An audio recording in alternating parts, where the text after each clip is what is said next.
This is the literary reading for week number 11, Performance Challenge. Paragraph. Sometimes things that come up in a court of law are not pleasant, period.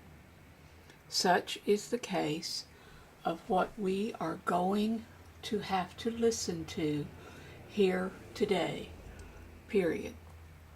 I am so sorry that I have to discuss these things with you, but it is important that I talk to you about this case, period. There are some pretty gross remarks that I have to make, and I have to admit that to you, period. As you look at the case in general, you will see that it is not all about these gross remarks or the subject matter, period.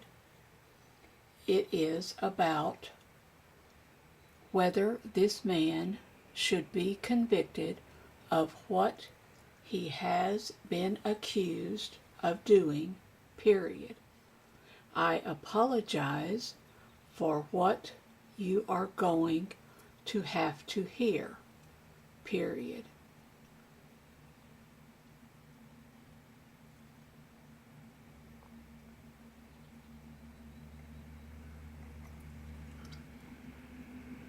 I especially feel sorry for the family of Jane in that we will have to go over some details that are not pleasant to hear, period, paragraph.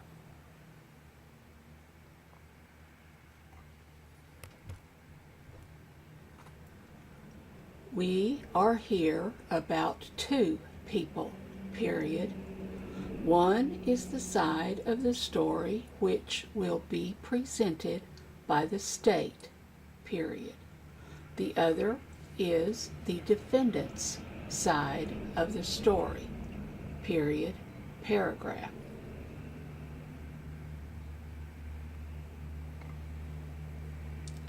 It appears that Jane and a man by the name of Jim had met previously at a party and had decided to leave the party together, period.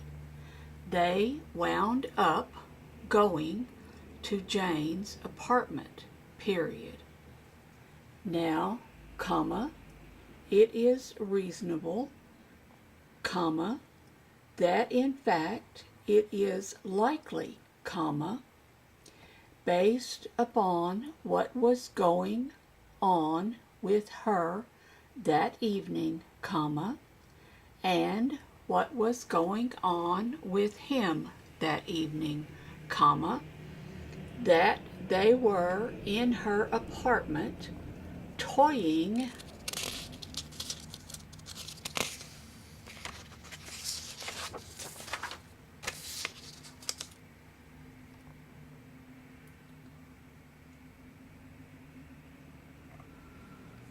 with the idea of some sort of sexual encounter, period. It could have been mainly on her part in order to boost up her ego, period. It could have been that she was giving it some thought, and flirting with him, and not intending to have sex, period. We don't know that, period. But it certainly seems that we see all of the ingredients for the idea of having sex here, period. Her state of mind, the fact that she invited him to her apartment, her flirting with him, her prior behavior leads us to think that, period. And I think it was the same thing for him also, period, paragraph.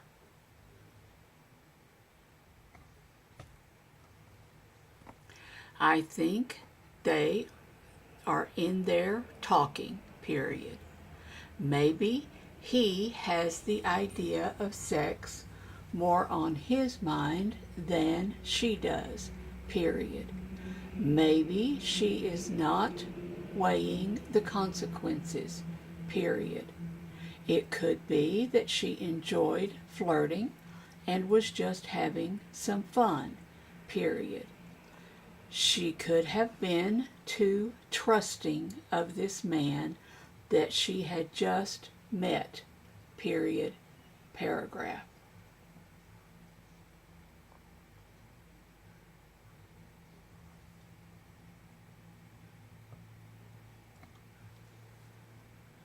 But it is the fact that she reacts to the situation and reacts very violently, period.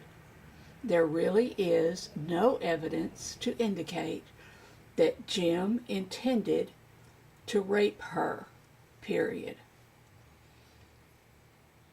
The fact was that the conduct before that, comma, if you want to call it petting, comma, if you want to call it touching, comma, if you want to say he is trying to convince her to have sex with him, comma, whatever it may be, comma, it is not attempted rape, period. In order to have attempted rape, comma, you must find that he intended from these actions to go further and force sex on her without her consent, period, paragraph.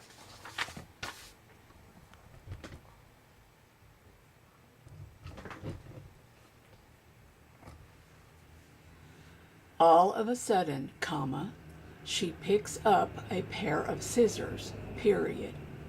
Now, comma, a lot of strange things happened after she picked them up, period.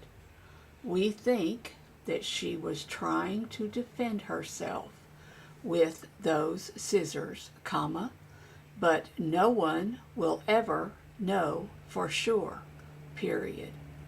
In fact, comma, no one can explain what actually happened or did happen, period.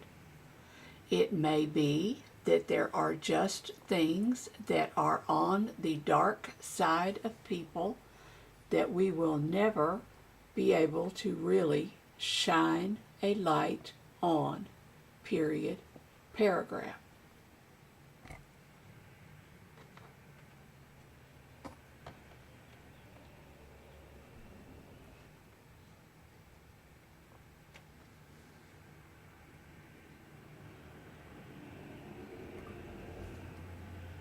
It is the case of the state that it must have been rape, period.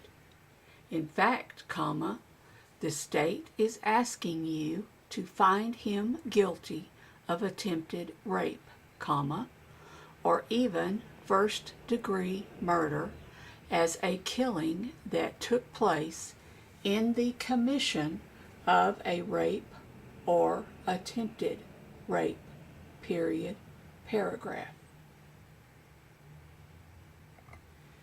As it was noted earlier, comma, her body had been burned in several places, period.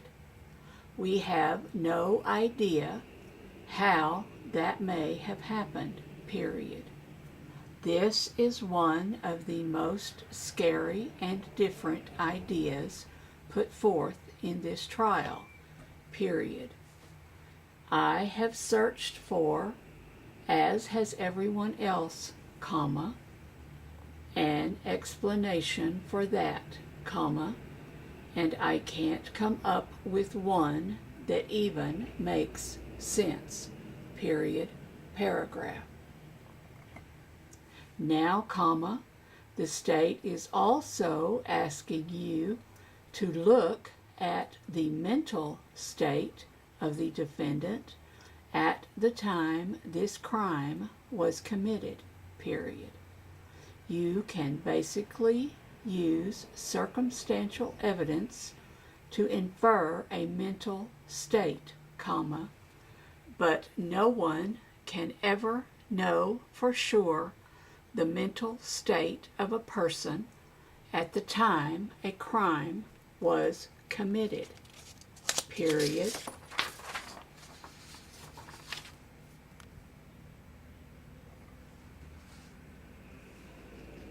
Let us say that you have a person who goes into an apartment that is not his, period. He breaks in and takes something, period. Now, can you infer from that action that the reason he went into the apartment was to commit a theft, period, paragraph? Circumstantial evidence can be a dangerous thing because it can lead you to many different conclusions, period. You as a jury are under the duty to use only reasonable inferences in order to find the defendant guilty, period, paragraph. If the circumstances lead you to two different conclusions, comma, one of guilt and the other of innocence, comma, you must go to the one of innocence unless you can prove him guilty beyond a reasonable doubt, period, paragraph. So your job is going to be a difficult one, comma, because you do not have much proof of anything in this case, period. Please remember that the words of the attorneys and the statements made by the court are not evidence, period.